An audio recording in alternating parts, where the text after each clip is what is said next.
Good afternoon and welcome once again to In the Hot Seat with Deborah, Fennella and Tony Gogh. Good afternoon. Good afternoon. Now, we've been very busy in the studio today because this is our second show, because we also did Up Close and Personal about an hour ago, didn't we? And it had some amazing guests. And we've got another amazing guest actually on In the Hot Seat, all the way across to Utah in America. Now, Chris Newhart, he is so multi-talented. His bio just goes on and on and on and on. I don't know how to introduce him, really. So I will just start off. He is CMO of Guerrilla Mafia Entertainment. He's also Chief Marketing Officer of Legacy Records as well. He's also an ambassador for Art for Peace Awards. That's it. Well done. He's a journalist at Soul Central magazine. He certainly is. And also he is ambassador for Shiro's. Really? Yes.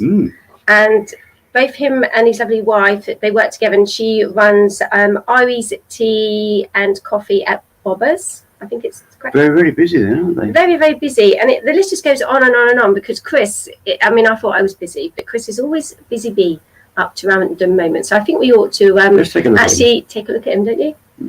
Good afternoon, Chris. Hi, all the way Chris. across to Utah. Happy blessed day. Happy blessed day. So, Chris, would you like to say everything that you do? As you can see, my list goes on and on and on. Everything that you do. I mean, I know I'm busy, but you do a bit of almost everything, don't you? Do you get any time just for that? Yeah. So you're pretty much spot on point. I'm the Chief Marketing Officer of Guerrilla Mafia Entertainment, LLC. I'm the Public Relations Specialist for Legacy Records out of Las Vegas, Nevada. And then I'm also the Chief Marketing Officer of me and my wife's restaurant, Irie Coffee, Teas, and Bobos, or Irie's Place for short. And yeah, I'm a journalist for Soul Central magazine. Shout out Mark Rowe. And I'm an ambassador for Shiro's. A paranormal investigator. Yeah, paranormal investigator. Yes, of UFOs as well. We should touch on that a little bit later on in the show. For real, I can't wait to talk about that. At the beginning, all this list that Deborah read out, it kind of sounds frightening, but what is Guerrilla Mafia? That sounds really, really sort of frightening. Do you like monkeys? I love monkeys. We've got Monkey World here. Is that what it is? Something to do with monkeys? Do you like monkeys? I wish. I want to get capuchin monkey soon, but yeah. Like, this is our logo right here, GMB for short. But yeah, me and my wife, we started out our own production company in Florida.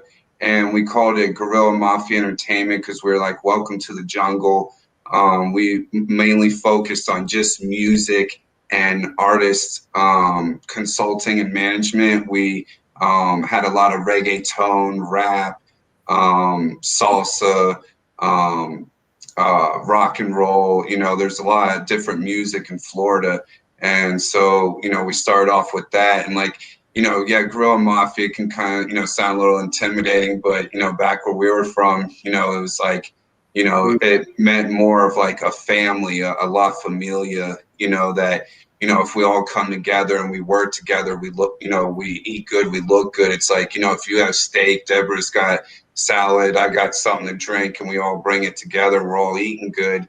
You know, but a lot of people are like, no, this is, you know, my steak and I'm not sharing. So it's like, well, then that's all you're going to eat. I like the idea of steak. I like the idea of steak, yes, that sounds good. Well, I'm actually vegetarian. I like the idea of salad. Salad is But I like the logo. It's really cool, actually, isn't it? So it sounds like you like bringing, you know, people together and the community together. And it's funny because we've just interviewed Skylar Jett. And we've been talking about music for global peace. So do you get involved in like music, like you were saying, and getting the people together and sharing food and eating healthy and celebrating? Because I can see now you there with the guitar. So you obviously do a bit of strutting on that guitar. That's a gun. Yeah, so in Florida. I've got a photo of you on a guitar. He's got a gun, holding the gun. Yes. He's holding a rifle or something. You've also got one of you on a guitar, one of the photos that you showed me. Yeah, that was actually with Caskey from Cash Money Records on the set of 2 different music videos that we shot out here during a 3-day long epic journey that I got to be on with him, because we shot 2 music videos, and then he performed his first concert ever in a year since the COVID pandemic. And so that was like pretty amazing, because I'm sure you guys are familiar with Cash Money Records. It's the same label that, you know, has Lil Wayne and Nicki Minaj and Drake and that was Tyler Yahweh, who performs with Post Malone. He pulled up, Post Malone dropped him off at the concert. It was pretty wild, because he hasn't had a concert in a year, and the last time he had a concert was when he was out in Salt Lake City. And then I got to interview him right there in front of the Capitol Hill, and his photographer and videographer who covers Lil Wayne and all kinds of big people, Black China. And that's the Attorney General of the state of Utah. I got to interview him in his office at the Capitol Hill, and covered Paris Hilton when she testified at the Capitol Hill, all within like 1 month. That was like one of the wildest months of my life. Wow, she's lovely, isn't she? I mean, I used to watch The Good Life with her and Nicole, and I watched all of the series, and honestly, it just makes you chuckle watching it. I mean, my daughter loves watching their series as well, and it's all shame when they had the fallout between the 2 of them. It wasn't the same where they sort of continued at the very end of the series, but it was good fun. Now, also, we're seeing a photograph of a UFO just previously as well, and very quickly, Moinul has shown it. So can you please tell us a little bit about that experience, and then we'll go back to Paris quickly, please. Yeah, sure. Yeah, it was wild. So me and my wife have our own paranormal show called Stone Paranormal, and it's spiritual teaching on eclectic elements, I believe is the last word for the E, but basically we've been studying and investigating the paranormal for this is our 4th season now. So we have our own TV show on YouTube, and it's on also Amazon UK. But we previously have always gone to haunted places looking for ghosts. And if we capture evidence, great. And if we don't fake anything, then it's just kind of like a documentary of where we went and, you know, what went on, you know, at that place. But we decided finally for the first time to go investigate UFOs. And we always wanted to go to Roswell, New Mexico. And for people that, you know, aren't familiar, you know, the crash site didn't actually happen in Roswell. It happened in Corona. And the reason why Roswell is so famous is because when they recovered the crashed UFO, some people believe it's 2 UFOs, but when they recovered it, they took it to the closest Air Force military base, which was in Roswell, New Mexico, before supposedly transporting it to Washington, D.C., which then there's too much prying eyes, so they transported it to Area 51. I was about to say Area 51 comes to mind, yeah. Yeah, so that's are you familiar with a young man by the name of Zach Bagans? Yes. Yeah, we've actually gone to a couple haunted locations that he's investigated as well. Yeah, he does a fabulous show on network TV where we have cable network TV. He does a show on there as well. Exactly wow! What you're doing, yeah, Zach Bagans. Yeah, he's heavily into it. Not so much the UFO side, but the paranormal side. He does that as well. Yeah, so my wife is a natural psychic medium, so she can, you know, really communicate and see on the other side. So that's why we thought, you know, doing UFOs would be something different and fun. And we actually found a map to the crash site. And when we went there, sure enough, there was a huge crater, and there was an excavator that was just left there. And it looked like someone had taken out, like, you know, a good like 20, 30 feet of ground or more or something. And just to make sure there was no evidence, I'm sure. And there was just a big, huge hole. And so after we left and the sun was going down, within 10 minutes, we experienced 7 UFOs. And I would say 5 of them were 5 different types, and 2 of them were kind of similar and the same. But we just experienced one really quick, and then another one really quick. And then by the third time, I had my camera rolling and ready by then. So I caught some video evidence and then was able to take pictures of it.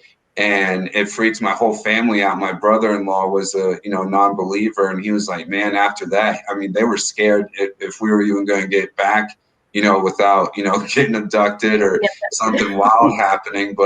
And then he didn't want to go out with us the next night. And we went out the next night. We caught UFO, or the military calls them UAPs, unidentified aerial phenomena.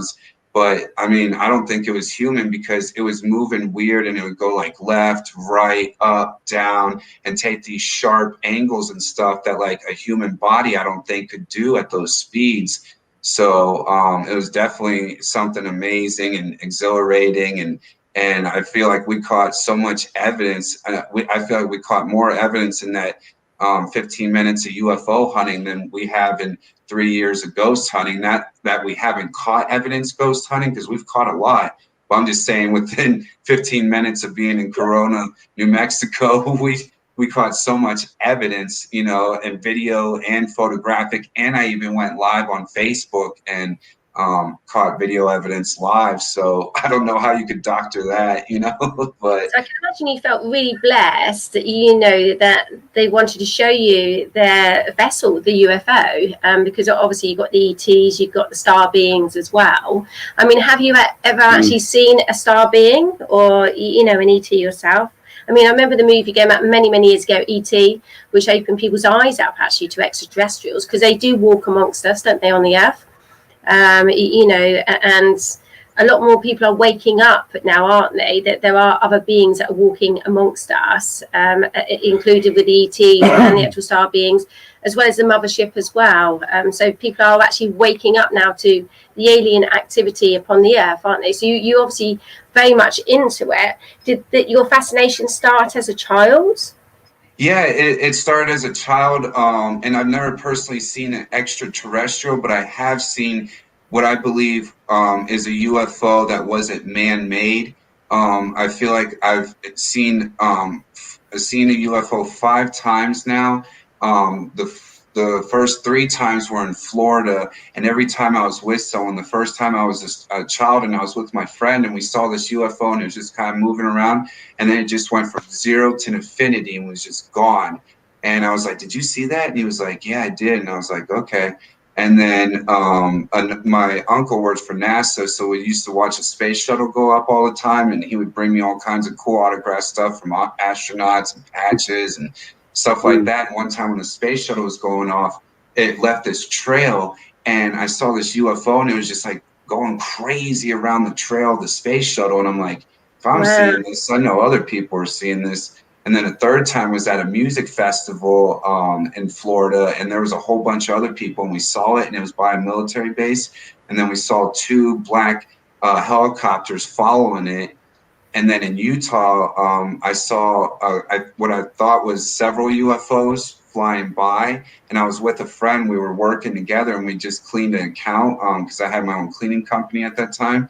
And we got done cleaning, we were ready to go home, and we saw that, and it was like, wow. And then this time in Roswell, New Mexico, like I said, 2 nights in a row. And then the first night, there must have been a good 7 UFOs that we could see.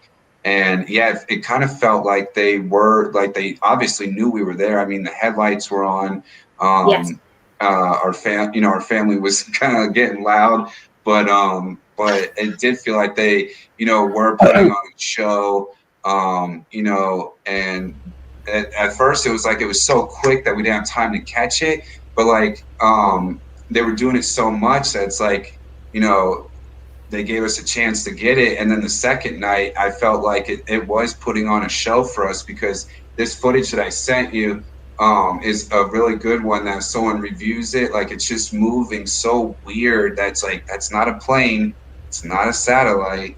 Have you had some of your findings authenticated? So weird. What's that? Have you found that some of your findings have been authenticated? I'm sorry, you're saying how do we authenticate our findings? No, your evidence that you have, Has it been authenticated? He's on about it being authentic, basically. By somebody, by governing body. You know, by governing body. I mean, not everyone believes in ETs and star beings and motherships. Now, I mean, you know, I'm very open to it. Being a spiritual person myself, I've got a friend who works with them, and her name's called Shirley Battin. She's written many books, and she works with the star beings as well. And you know, the Nordics, she was talking about those to me, and she was saying you get many different types of ETs as well as underwater ETs. UFOs. Well, again, I suppose, like the realms of spirit with the ETs, there are, you know, many different forms of them as well, obviously coming from different planets. But I do believe, as well as what my friends always said, that they are actually protecting the planet, and the mothership is protecting the planet through this process of change of the 3D reality, actually shifting and people waking up consciously, you know, to the illusion of fear and stepping into the 5D reality. So a lot of people are waking up now. So I think an amazing opportunity that they wanted to show themselves to you. And you were, you know, abducted as well. Some people have been abducted, haven't they? So obviously in this instance, they didn't want to abduct you. They just wanted to show, make their presence, you know, known to yourselves.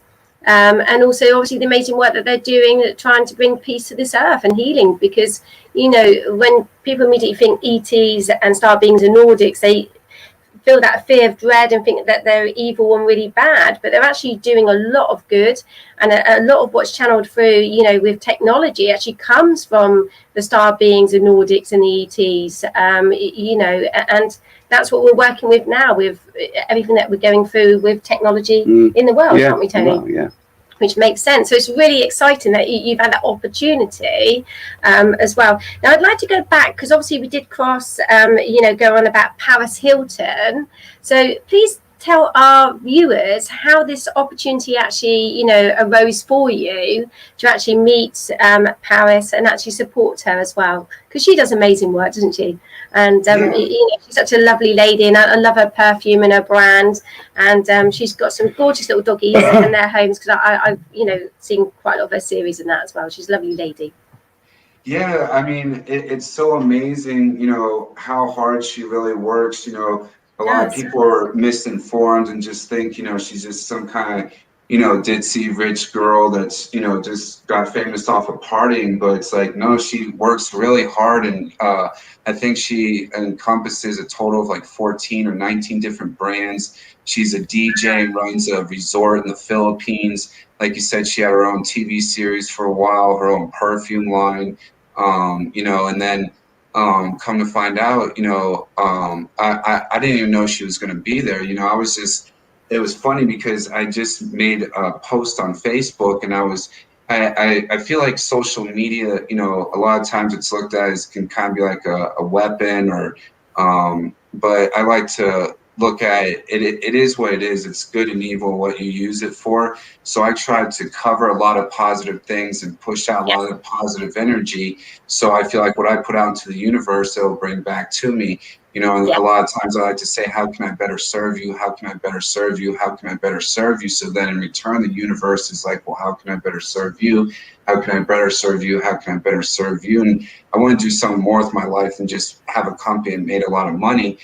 And so I've just been trying to find this inner peace in myself, you know, during COVID, since I've had, you know, some downtime to really focus on myself more, go to the gym more, read more, paint more, do things that make me happy. I just want to be a better person. And I was posting, I was like, I feel like I let go of a lot of hate and envy and pain and prejudice, and just feel like I got a lot of stuff off my chest. My father just passed this year. And so I feel like I've, you know, kind of like, you know, evolved and doing better with myself and thinking better, eating better, talking better, you know, treating myself and my family and my animals and everyone around me better. And I was just posting something like that. And I was just like, you know, I want to be around people that are doing positive things and trying to better themselves in the community. I am a successful chief marketing officer. I am a successful public relations. I am a successful journalist. And I was like, and I'm going to do these things this year. And with my life, I'm going to put on a successful music festival. I'm going to do this. I'm going to do that. And the reason I was saying is because I was speaking it into existence. And I was telling people, if I can do this, you can do it too, Yes, you know. Lord. And then as soon as I posted it, something came in my head and was like, go up to the Capitol. And I was like, all right, you know, so I just got comfortable, put on my Superman pajamas and put on a t-shirt. Superman pajamas. You know, I wasn't all dressed up, you know. That's you, Superman. I can, but I can imagine also Paris, because she's got a fantastic sense of humour. I bet she loved that, you know, seeing you in your Superman outfit. You got a cape and everything. I'm actually wearing the same pants now because you can't really see them unless I show you. Oh, bless you. Well, it's really early over there, isn't it? Because it's you know, just gone 8 o'clock in the morning. I mean, obviously here in the UK, I think it's literally 4:45. So it must be about nearly 8:45 where you are.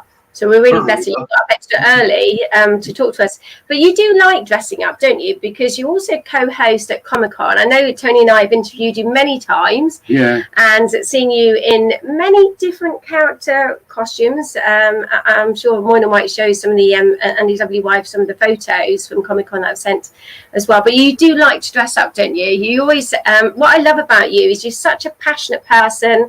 You don't let life get you down like myself. You pick yourself up, dust yourself down, and you do work very much with positive energy and the law of attraction like I do. Tell us about the hair. Tell us about the hair, Chris. Oh, no, let's do Comic-Con first. Oh, Comic-Con first. Yeah.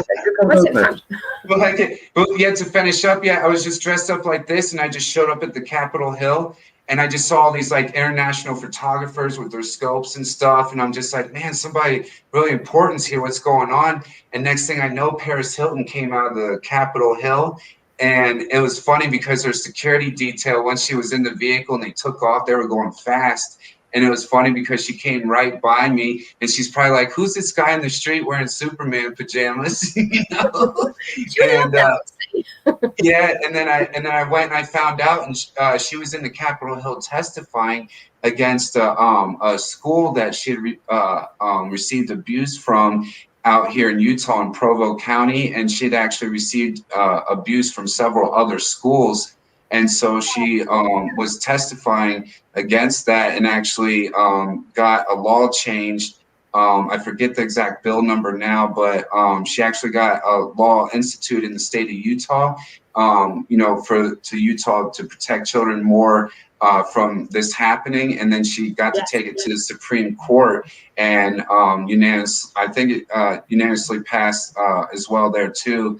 So it was just an amazing experience because, you know, what person doesn't want to run into Paris Hilton? And normally you would think you would run into her at a club, not, you know, the Capitol Hill, you know. So it was an amazing experience, and just so wild to actually be able to write about that and everything and experience that. But yeah, and then to follow up I love dressing up. You see me dressed up there, you know. That was when I got to cover Princess Diana's dress. When they brought Princess Diana's dress out here during the United Nations, the first ever United Nations meeting outside of New York, and it was in Salt Lake City for 3 days, and it was so amazing that Guerrilla Mafia Entertainment got a press pass, you know, and I'm wearing it, and it says Guerrilla Mafia Entertainment United Nations, so I was pretty proud. But yeah, and Comic-Con, I love dressing up. I actually dressed up as Superman one year with the cape and the boots and everything, and by the time I was done walking around those boots, my feet were so sore. But but yeah, Comic-Con, we're gearing up for another one and can't wait. Shout out to Dan Farr and his whole team that puts everything on. You know, they do such an amazing job, and I'm just thankful that they're still around after not being able to do it last year during COVID, and all the charity stuff they do, and all the celebrities I've gotten to interview there. I just can't wait to do it again. And the hair, I've been wanting to do dreads my whole life. You know, my whole life, no matter what kind of job I've had, you know, I just wasn't really able to do it. And so I was dreadlocks. Dreadlocks. Yeah, you did dreadlocks. Yeah, did you do it yourself, or did your lovely wife do it for you? He's gone blonde as well. He's gone blonde. Yeah, it's really cool. Did your wife do it? I mean, I'm a qualified hairdresser, but I wouldn't know how to do that. You got some cherries and blackcurrants in there. Yeah. For real. There's a cherry, blackcurrants. You got stuck at the top. Yeah. But they say, obviously, with your hair, the longer you leave it naturally will clean itself again, doesn't it? You know, if you don't wash it after so many weeks, with all the natural oils and that, it just self-cleans itself. So again, obviously with the dreadlocks, you can't wash it, can you? So how long with the dreadlocks would you naturally keep that in for? Yeah, so I've been wanting to do it my whole life, and I shout out to Pretty Dreadful out in Ogden, Utah. They have about like 13 years of experience, and I have my natural hair down to about right here, and these are extensions, and it's blonde, pink, and cosmic. And then I got some different, and then I got some different beads. Yeah. And some of I got some beads that have like one bead has a blue flower, another bead has a gold flower. Yeah. And then I got a bead that has like dirt in it. So I actually had flowers and dirt in my dreads. So does it hurt though, Chris, you know, when you sleep on it? Because obviously with hair extensions, sometimes if you lay on it, your head can be a bit sensitive. Does that hurt? Because obviously you've got that bulk at the back of your head. I mean, I've got a very sensitive head anyway. So surely when you're laying on it at night, it must hurt your head, surely? What do you think? Yeah, I would say that. So, yeah. Yeah, I mean, it for the first week, it felt fine, and then it started to itch a little bit, but then the itching kind of went away, and then I just kind of sleep back and just sleep on it, and at first I thought it hurt my neck, but it hasn't, and I love it. I feel like a Viking king or something, and I just always wanted to shake my hair. Do you undo that and pull? Do you undo that at the back? Does it fall down? It comes out and it's all down to about like right here, and I've done a couple photo shoots with it, but I don't really like walking around with hair on my face and my ears and stuff, so I like to keep it up. And then I had my barber shave some stars, and I had a star UFO on this side, but it's kind of grown out. I gotta see him in another day or two. It's definitely a statement, isn't it? At the end of the day, and it really suits you. I mean, what's your wife think about it? Does she actually like it? Oh yeah, she likes it. I bet she's touching it. Does she feel like that on your head? Yeah, because it's funny. When I first met her, she had dreads, so, and that was like 17 years ago. Oh, well, at least you finally got it done now, and it really does suit you as well. Now, we did see a picture earlier. Oh, we love you too. We did see a picture earlier, because I know you're really busy for Mark Rowe, bless him. I mean, I've not heard from Mark for a while. I hope he's okay. I've messaged him a few times. But you also interviewed Jackie Chan for Mark Rowe, didn't you, for the Soul Central Awards? And Mark's actually doing the Soul Central Awards. I noticed on Facebook he's going to be doing it again this year, awarding those, for the amazing work that they're doing, shining bright as well. But Mark's given you some wonderful opportunities to interview some amazing artists, hasn't he? For real, yeah, it's been so wild. And speaking of the Soul Central Awards, the first one ever in Las Vegas, Nevada, had Floyd Mayweather and his mother.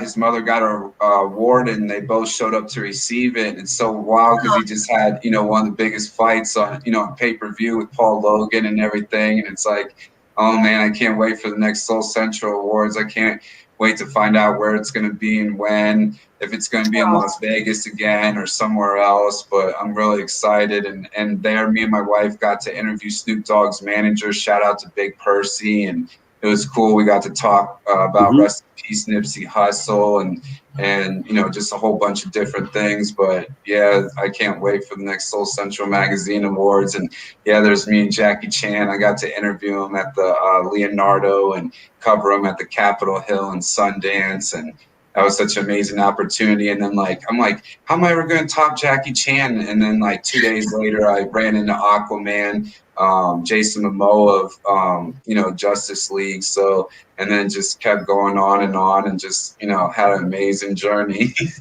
and just starting.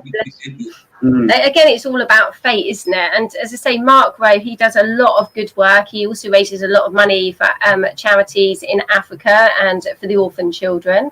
He's also run Soul Central Sports, Soul Central Radio, Soul Central Magazine.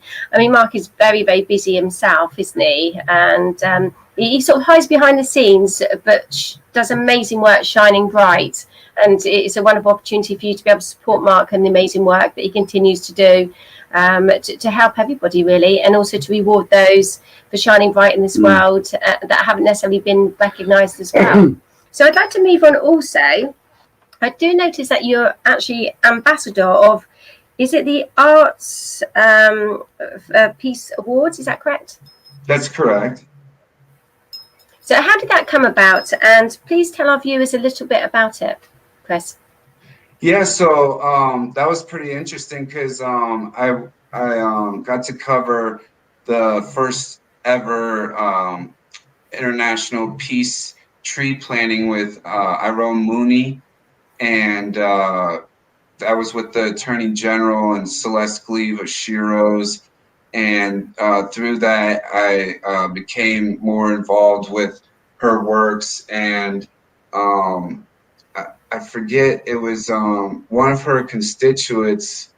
I forget his name, but he's an actual king of Africa, and we were talking, and he really liked all the stuff that me and my wife and production company and restaurant have done for charity. So they asked me if I'd like to be an ambassador, and I was like, sure, I'd love to, you know, because that's one of the main things we love doing with our life is doing charity work. For the past 5 years, we've raised toys for Tots.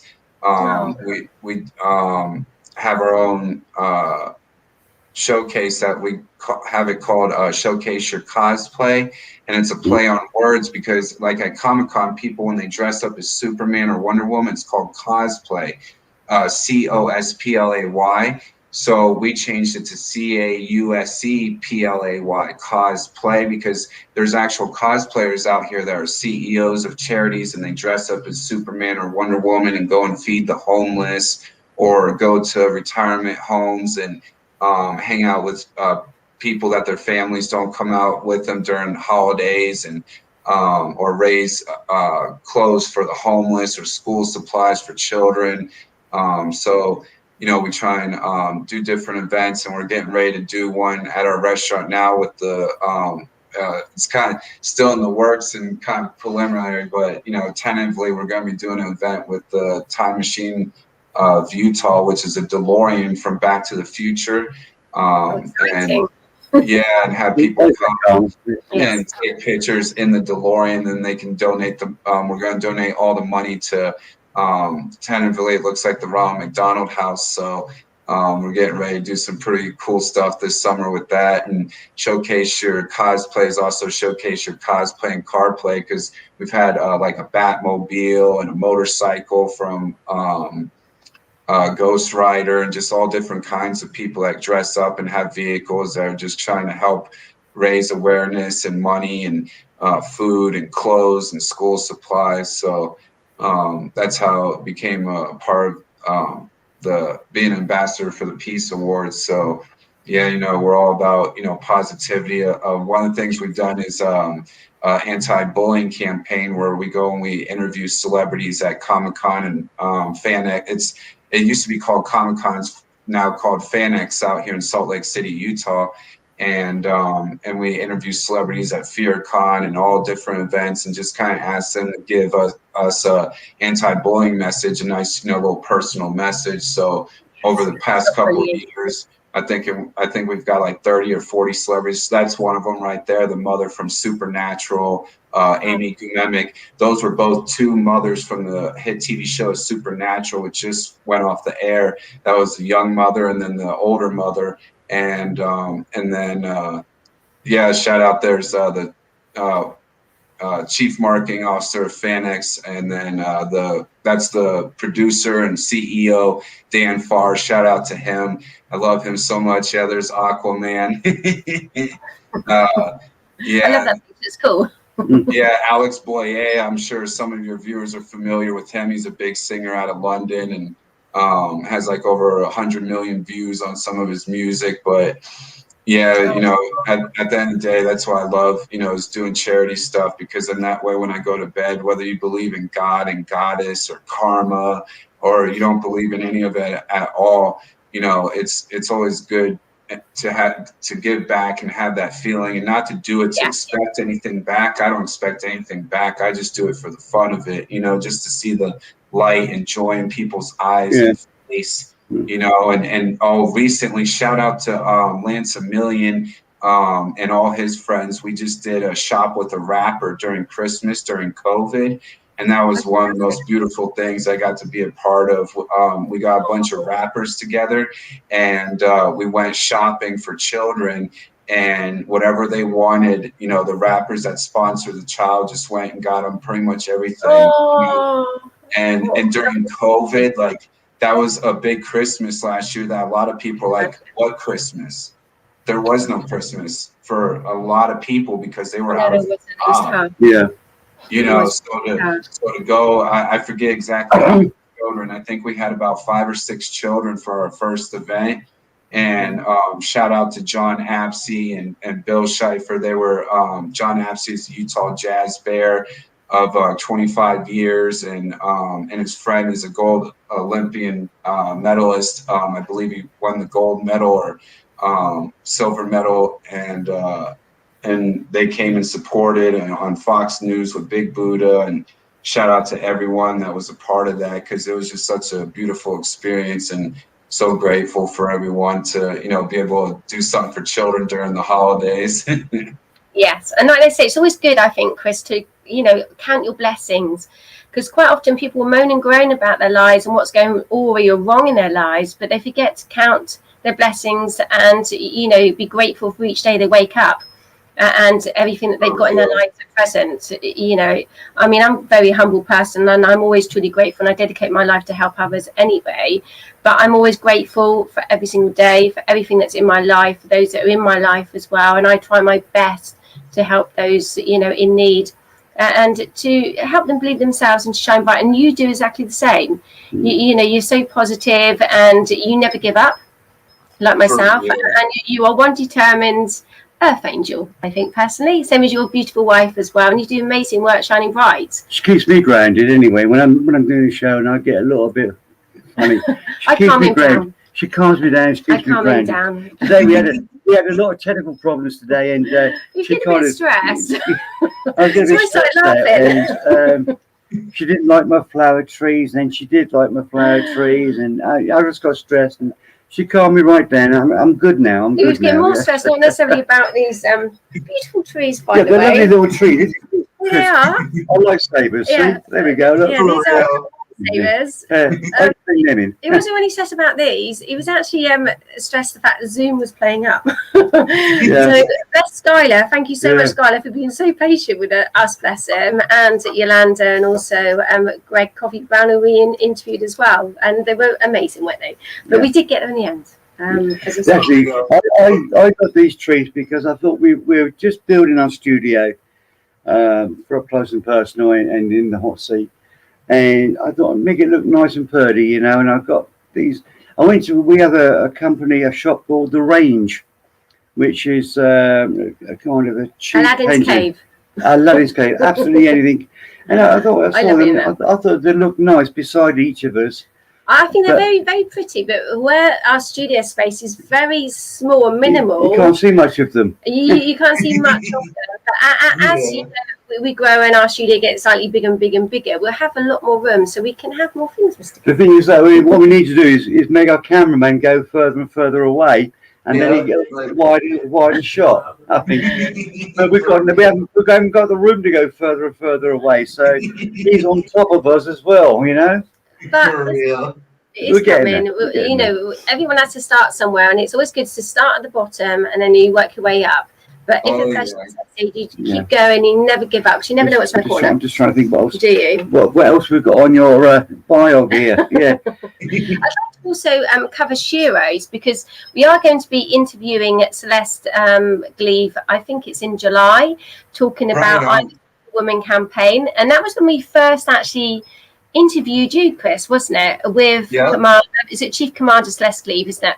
And she does amazing work with Sheroes, and it's all against bullying, domestic abuse, mental abuse, physical abuse, sexual abuse, human trafficking. And it's about everyone taking a stand and saying it's time for change. And I remember that they've also donated, weren't they, apparently, Whitney Houston's very first piano that she bought with her first royalty check. And we were hoping to interview you then. And I think we had problems, didn't we? We had a storm and there was problems, I think there was, with our internet, so we couldn't actually interview you. And also Alicia Keys was meant to be singing, wasn't she? How did that event go? Did you go to it in the end? Do you remember? It's a couple of years ago. Yeah, I was scheduled to, and I was supposed to be there, but then I forget exactly what happened now. Something came up personally in my life that I had to take care of that and wasn't able to be at the event myself. But I did a lot of the advertising for it, and I built the social media, a lot of the Instagram page and helped promoting it and everything, and the Facebook page and stuff. So I know I was really heavily involved with that, and I was planning to go and wanted to really bad. I forget what came up now, but yeah, there was something that prevented me from actually getting to physically be there. But yeah. So they did have a live online festival, didn't they? Unfortunately, we was booked up, so we couldn't interview Celeste about that. That was a couple of weeks ago, wasn't it? And it was a live performance of people performing, but also bringing awareness of Sheroes and the amazing work that they do, supporting men and women. Because it's not just women that go through it; men go through domestic violence and domestic abuse as well. So it's just bringing more awareness globally about it, isn't it? And that they continue to do amazing work each year. I mean, this is going back. Was it in? Just trying to think. Was it 2018, 17, 18? Maybe 2017. I think it was. It 2017. Yeah, I think it was. I think it was actually, wasn't it, Chris? Because that's when we first interviewed you. 17, yeah. Yes. So it's and they're going from strength to strength, aren't they? And a lot more people becoming more aware.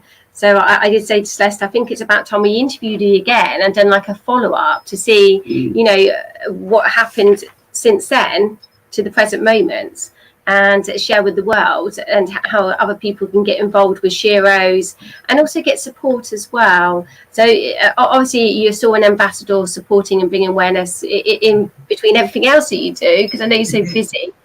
Do you actually get a day off? And what do you do? And what you do, you do all these fun things that your regular guy would use as a leisure thing, but you do it as a career. So what would you do for leisure? Do you meditate? Do I meditate? Yes. Yeah.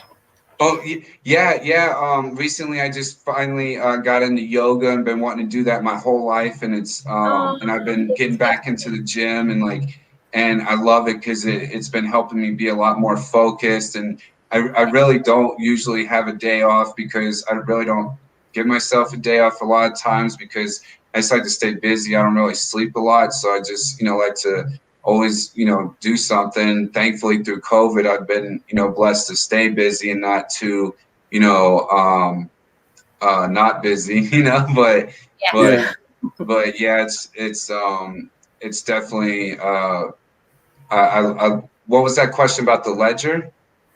Leisure.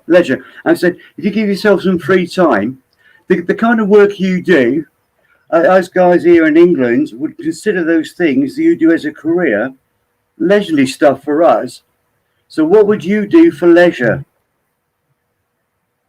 What would you do for leisure if you had to give yourself a day off? What would you do? I think what Tony's trying to say is, what hobbies you like to do on your days off?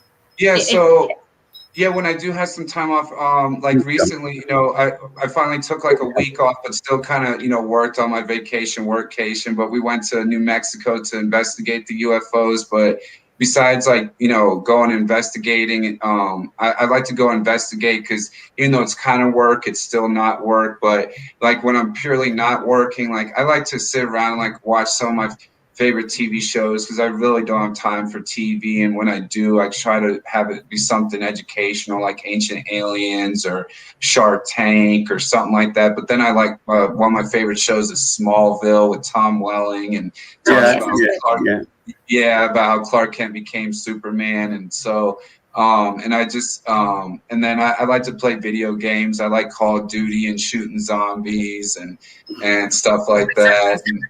And I like to paint. I love painting.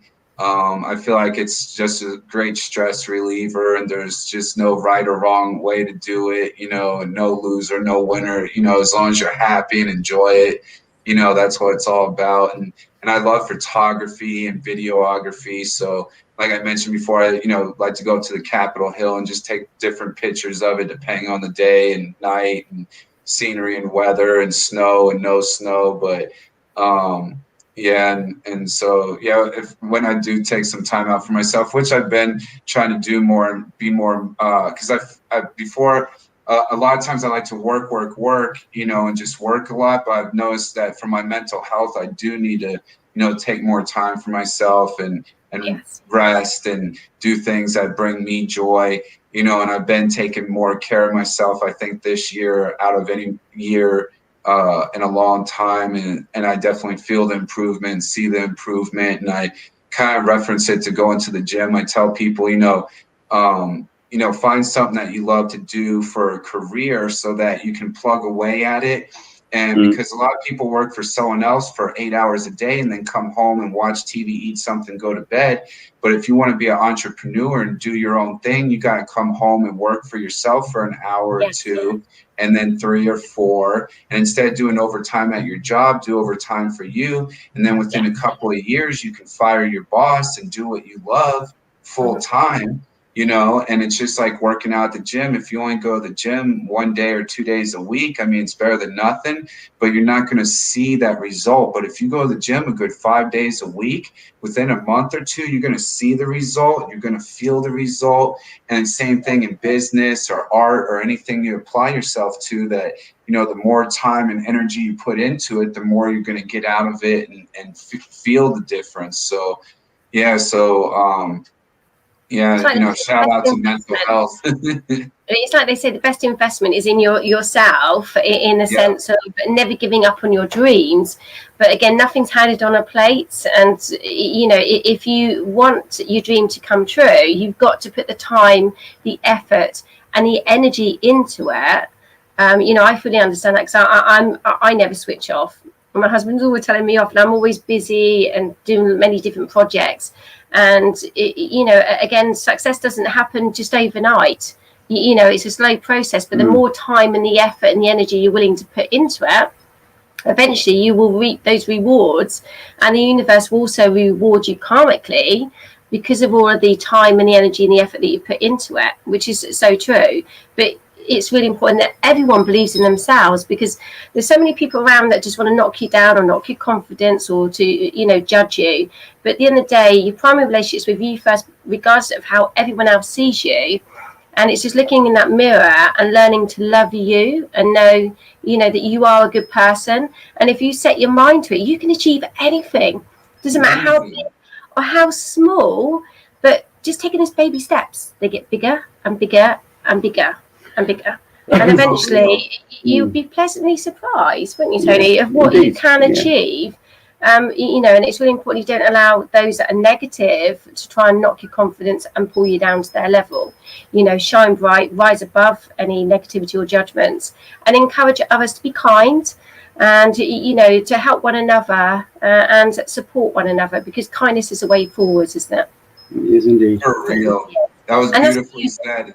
And that's why I love being on your show, and I love your aura and your open-mindedness and the love and the light, because I feel like true magic can only happen when you are your true authentic self. Yes. Yeah. When you love yourself and you are yourself completely and wholly, and not worried about what your parents think, what your teachers think, what your friends think, what your employees or your employers or whatever anyone thinks. You know, it's like if you can't love yourself and be happy with yourself, then how can you love other people and be happy with them, treat them well? It's so true. Because your primary relationship with you, and if you are a wounded soul and got lots of trauma and issues and are willing to work on the trauma and the issues, you can become angry, bitter, resentful, and then that can impede and inflict onto your relationships, and then you wonder why sometimes your relationships aren't necessarily working. You know, so unfortunately we can't change the past, but we can observe the past from a different lens and accept the past was what it was for a reason, and only take on board the lessons we need to learn and learn from the lessons and take the good from the bad, and then just move on from it. But unfortunately so many people get paralyzed in that pain and that trauma, that it blocks them from being in the here and now, in the present moment. Because when you are literally in the here and the now and the present moments, your eyes are fully open, and you see so much more, and you take in so much more as well. And start with the simple things in life, Mother Nature, the fact we got this beautiful sunshine. And it's so important, again, I think people, again, just to be a bit more positive and know that there is hope being restored within the world beyond everything that we've had to go through with the pandemic. There's so many good things going on. And, you're a shining example. And that's what me and Tony do with our shows, to give people like yourselves a platform to shine bright, share your stories and say, hey, regardless of what's going on in the news, this is what's really going on in our communities within the world. And we want to hear more good things. We want to hear good news, not real doom and gloom and fear that makes people scared to go outside their houses. We want to hear that the world is changing. It's a beautiful place and it's a safe place.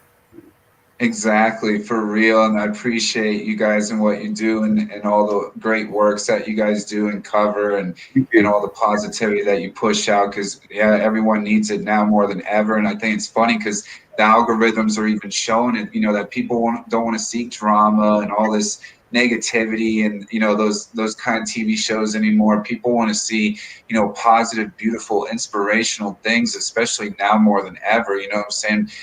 We've lost a lot of lives this last year, a lot of jobs. A lot of people aren't able to afford the time or the luxury or the money to be on social media anymore. You know what I'm saying? Because people are just so busy trying to survive now and pay bills and find a job, and just depending on what industry you were in that was affected by this. But it's just like anything, you gotta find the joy in suffering, and the good thing is that things are starting to finally open back up again. We can start having music festivals. That was one of the greatest things, that during COVID, there was a music festival that went on out here called Incandescent, and it was the only one, and it was a 2-day music festival in the desert, and I believe they were allowed like 600 people, and they capped it at like 400, just to make sure there's no problems. And everyone checked in and said they didn't have COVID, and then everyone that was there checked back in after it was over, and no one got COVID from the event. And they had these wristbands that if you wore the wristband, it meant to stay 6 feet away from you, to respect your space. And then if you didn't wear the wristband, then that you could go up and hug them, or be within their space. So that was kind of cool. The festival provided masks, they provided hand sanitizer, and so it was just a beautiful experience to be able to. I mean, the musicians, they were so happy to be there just to play their music. A couple musicians had a couple of fans that drove states away just to be there to see one of their favorite musicians performing live, because that was probably the only concert they saw that year. You know what I'm saying? Like, and that's one of the things that we need more than ever, is music to come back, and music festivals, and people being able to vibe and just be around people, And I think one thing that COVID did teach everybody was to look out for each other, to pull together within their communities. And it was so lovely seeing people thinking about the homeless, and the food banks that were being set up, and then people checking on their neighbours, the elderly that are on their own, they've got no one there. And there was so much kindness where people's hearts are really opening up. And just like during the war times, we need to pull together. And long may it continue with the, growing change within this world at this moment in time. And I think it's really important now we're coming out of COVID, that people don't forget about the togetherness and to think of each other within their communities and to support one another as well, because that's so crucial to spread the love, isn't it, Tony? It is indeed, yeah. For real, it's like life was, hard enough as it was, that now more than ever, we need each other. Now more than ever, teamwork makes the dream work. You can only go so far by yourself, and it's like, we need to come together as a community more than ever. And that's what I love about where I came from in Florida, that deep South neighborly love, that your neighbor and you hang out, you eat with them, you barbecue with them, you go fishing, and do things, you know what I'm saying? And I think a lot of people hopefully woke up that, life isn't, so much about going to the mall and buying stuff and all the things that go on in life. That's more about the human connections and hanging out with your family and your friends and going to movies and eating together. And hopefully it really opened a lot of people's eyes up. And plus too, a lot of people are like, I don't have time to paint, I don't have time to read my favorite books, I don't have time to do this. And it's like, well, at first you had 3 months, 6 months, now almost a year, Yes. that I hope people took that time to really self-reflect and do something with that time besides just Netflix and chill. I hope they, actually, got to dive into what makes them happy and a better person, and use that time correctly, because once everything opens back up, everything's going to get back to being busy, so. It will, like you said, we were very blessed, to be given that time. And I think also when all of the shops did finally close due to COVID, it was a wake-up call for people to step out of that material world and focus back on what is really and truly important. And that was a big eye-opener, I think, for everybody, but also not to, live to work, but work in order to live. So it taught people that they need to take back stock, relax a little bit more, focus more on their families, the communities, their friends. And I think a lot of people went through a lot of spiritual growth during this transformational change and this process of change since COVID actually hit the earth. And people are waking up, I think, consciously now and centering more in their hearts and stepping out of the ego self, and the illusion of fear as well, which is really important. So in the future, Chris, what would you like to see happen, upon the earth? Yeah, so I think that what you're saying is correct. A lot of people are, opening up and getting out of their ego and kind of seeing how the world is, really works. And I hope in my lifetime that people really wake up and take back the power that they've given away, because once you give away your freedoms and your rights, it's hard to get them back. And a lot of things have happened, from 9/11, and what I feel, in America, we gave away a lot of freedoms for, safety. And now with COVID and other, restrictions and things like this, it's, I just hope that people really wake up and realize what life is really about and be the change that they want to see. And I feel like it's like the monkey effect, once it starts and one monkey sees something, then, another one picks it up, and then another one and another one. And eventually things can get better, and there is still hope. And it's not like the planet's completely destroyed or anything. I think one of the exciting things is that a lot of people are waking up to Forex trading and stock trading, which a lot of people that don't have a lot of money have a real chance of making a lot of money legally. Back in the day, it used to be hard to trade foreign currencies or stocks. You had to have a license and know the right people. And nowadays, you just need a cell phone or a laptop and, can invest in Bitcoin and altcoins, whether you believe if that's risky or not. But I believe that digital currency is going to be the future of currency, and that fiat and paper money, I'm sure in my lifetime, probably within the next couple of years or less, could be, completely abolished, and a new form of currency, because we do have a new form of currency every couple of 100 years. And it's about that time again that something's getting ready to change. And then even with not Bitcoins and altcoins, but with Forex trading, foreign currencies, and precious metals, silver, gold, and copper, and oil. I'm part of a school and an academy that teaches you how to do that and has mentors.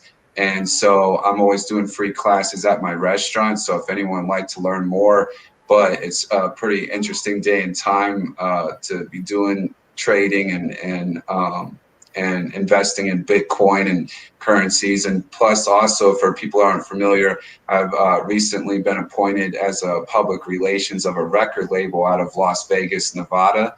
And congratulations. Exciting. Yeah, And they are the first record label to start paying in cryptocurrency to their artists, aren't they? I mean, I'm signed to a record label myself, being a singer, songwriter. So that's quite exciting, actually, that they are now the first record label to actually pay their musicians, in cryptocurrency. I mean, how do they get around that? I don't know what it is. For real. So it's all explain a little bit, because Chris knows more about cryptocurrency, because Tony doesn't know much about it. Please, could you explain a little bit? I like your t-shirt, it's really cool. Thank you. Shout out to Legacy Records. That's really cool. Yeah, so cryptocurrency has been around now for a little bit over 10 years. If you would have invested into Bitcoin $100 back when it came out, I believe around 10 years ago, it would be worth around $74 million today. Wow. And that's it might be a little bit less than the number that I'm giving you, because Bitcoin fluctuates. It's still, it might be at sometimes at its highest right now, it's at kind of a low, but still worth about $30,000 for one coin. But at its height a few months ago, it actually went over $64,000, which I believe 1 ounce of gold is worth $60,000. So Bitcoin at one time was actually worth more than gold. And people are projecting that in the next couple of years that Bitcoin could be worth up to $300,000, $450,000 a coin. And the exciting thing about that is that with your American fiat currency, it's backed by gold, but they haven't shown us the gold since the 70s. And also the government keeps printing money as much as they want. And so it's, how's it really worth that much? But with Bitcoin, there's only so many on the planet that are mined. And literally there's a couple billion people on the planet, right? And there's only so many Bitcoins. So literally only 3% of the planet can actually own a whole Bitcoin. So if you own a whole Bitcoin and if it blows up and for some reason it's worth nothing, for me as an investor, I haven't put in, like $100,000. So it's not like I'd lose a lot of money. But for someone in my position, like I'm getting in altcoins. So they're coins that aren't worth as much as Bitcoin right now. Some people call them, excuse my language, shit coins, because they're like penny stocks. They're coins that are worth like 10 cents. So I went and purchased like $100 worth of this coin, and now I have like 1,000 or like 1,300 of these coins, 1,300 whole coins. That's good for £100, isn't it, Tony? Yeah. So let's say my $100 investment blows up, and this whole cryptocurrency thing goes down the toilet, and nothing comes out of it. I lose a couple $100. You know what I'm saying? What was I going to spend that on anyways?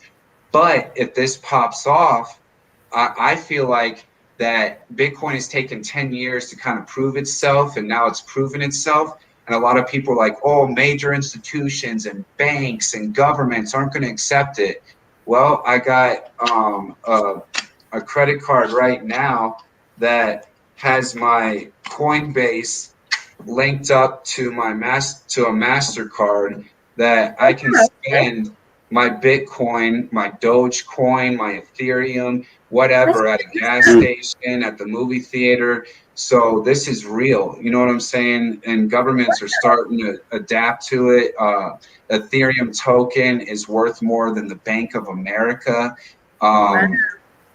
So I feel like what's going to happen in maybe about 365 days or less is once more of the population starts buying it up and it caps and it's done, then that's when it's going to skyrocket and all of it's going to be worth a lot of money. So if I have 1,200 whole coins at 10 cents and those coins in the next year or two go up to be worth 20,000, 50,000, $200,000 a coin, I'm going to have over $20 million, over $50 million, over $100 million.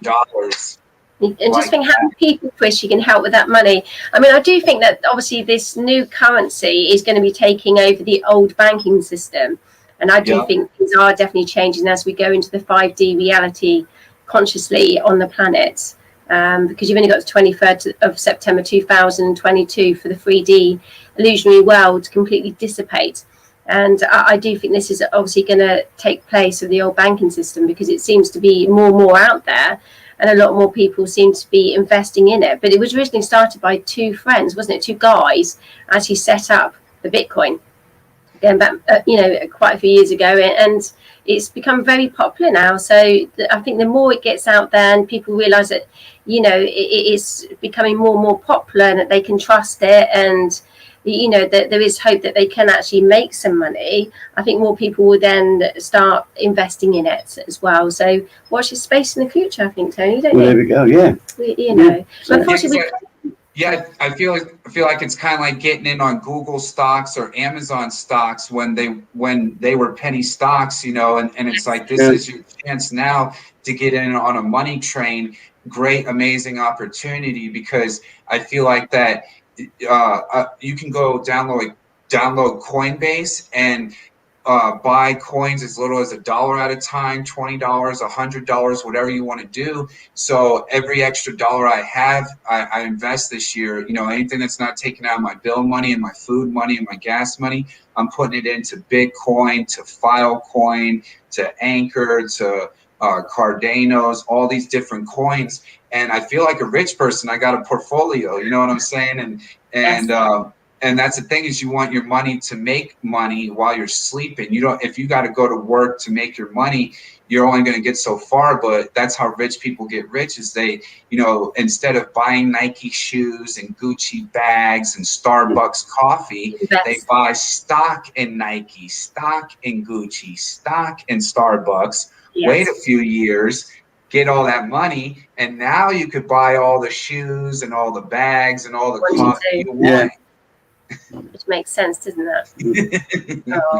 Well, thank you so much for talking to us today, Chris. We really enjoyed interviewing you, haven't we, Tony? We've got one last question you'd like to ask. I think you've actually covered everything, haven't you, today? So sure. Far? Yeah, I think. Yeah, I'm all questioned out today.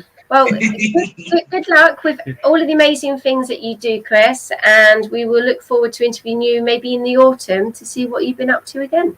I can't wait. And personally, I'd love to have more conversations with you about the 5D, because not too many people in my circle are educated with that. And so I'm very spiritually.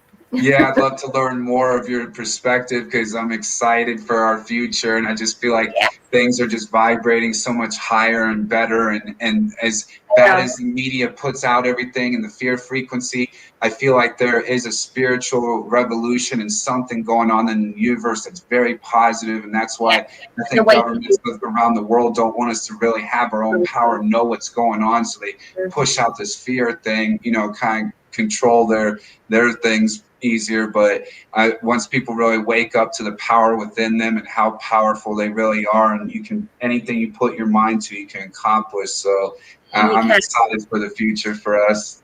And consciousness is actually rising for humanity, and the energies on the earth are rising daily. Quantum time and space is speeded up. But I'll talk to you about maybe on another occasion. Well, thank you so much for today, and good luck with all the amazing work that you do, and keep shining bright. And also, just before we let you go, do you want to share some of your websites for people to get in contact with you? If they would like to know a little bit more, or get involved in some of the amazing projects that you're involved in. Heck yeah. Let me see. Let me pull it up real quick just to make sure I don't misquote myself. Let's see. So it is. So we got GME LLC.com, which I'm the chief marketing officer, and my wife's the CEO. We've been, I think this is like our 13th or 14th year strong. And then if you want to find out more about the record label that I'm public relations of, Legacy Records, that's legacyrecords.com/legacy. And you guys stay tuned because we got so much amazing things coming up, and I can't wait to share it with y'all, and I can't wait to be back on your show. And again, thank you guys for all the great works that you do, and I love how beautiful and blessed you are, and everyone, much love and respect. Oh, bless you. Well, we love you lots as well, Chris, and thank you so much, and hope you enjoy the rest of today as well, and have a blessed day. Thank you, Chris. Thank you, Chris. Thank you so much to each and every one of you as well for all of your love, all of your support, for supporting Tony and myself, and all of our viewers. You know, you are so important to each and every one of us, and indeed, we love you all so much. And keep shining bright, and enjoy each day. Every day is a blessing. And even those of you that are going through difficult times in your life, we're sending out lots of love and lots of healing to each and every one of you, and know that things can only get better. Indeed, as they say, certainly things can only get better. Most definitely. So until 2 weeks' time, when we're back in the hot seat, and we are really excited because we've got the beautiful, talented celebrity and Elvis Presley's daughter in the hot seat next again, Liz Presley. So she will be next on in the hot seat again, talking about what she's been up to in 2 weeks' time. But we will be back next week on Gogh and Fennella show, up close and personal. Indeed, yeah. And have yourselves a super week, whatever you're doing this week. And enjoy the sunshine. Most of all, enjoy the sunshine, of course. Yes. Thank you so much, and bye for now. Bye for now.